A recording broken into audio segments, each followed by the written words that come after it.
நகை எங்க வச்சிருப்பாங்க? பேக்ல இருக்கான்னு பார்க்கலாம்.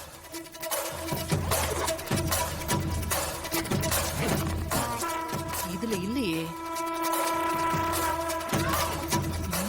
ஒருவேளை பீரோல இருக்குமோ? எதுக்கும் பாப்போம்.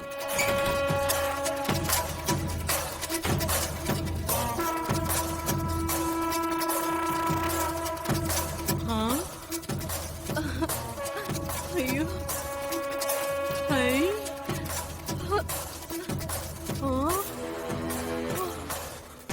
சூப்பரா இருக்கு. 5 லட்சம் இருக்கும் போல இருக்கே. இத விக்கிறதா வச்சுக்கிறதான்னு தெரியலையே. கடவுளே, கருணை காட்டிட்ட கடவுளே.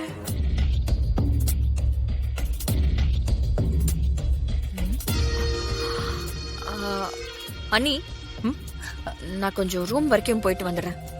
அந்த நகையை நான் செக் பண்ணிட்டு வந்துடுறேன். ரித்திகா, ஒரு எமர்ஜென்சிக்காக சார்ஜ் போட வந்தவங்கள போய் சந்தேகப்படுறியே. பொது இடத்துல எப்படி நடந்துக்கணும்னு தெரியாம இப்படி பண்ணிட்டு இருக்க. அவங்களுக்கு இது தெரிஞ்சதுன்னா என்ன நினைப்பாங்க? அது நகை விஷயம். அவங்களுக்கு சாவியை நீங்க கொடுத்ததே தப்பு. சொல்லியும் கொடுத்தீங்கல்ல. நகை இருக்கான்னு பாத்துட்டு வரேன்னு சொன்னா என்ன எதுக்கு கேள்வி கேட்டுட்டு இருக்கீங்க? நான் போய் பாத்துட்டு வரேன்.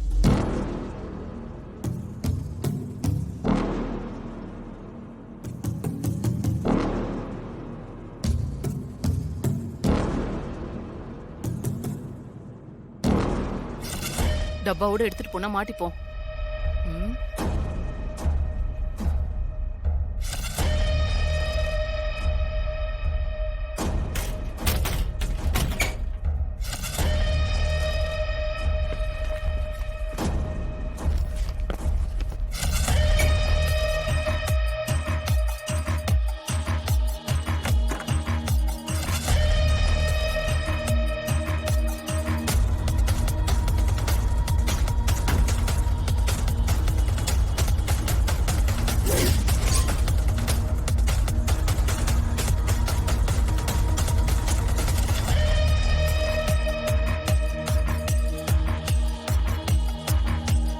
நல்ல வேலை, யாரும் பார்க்காம சாதுரியமா திருடிட்டோம். நகையை தேடுறதுக்குள்ள வெளியே போயிடணும். வேணாம் வேணாம், இப்பவே வெளியே போனா கண்டிப்பா நம்ம மேல சந்தேகம் வந்துடும். கொஞ்ச நேரம் உட்காந்துட்டு அப்புறமா வெளியே போலாம்.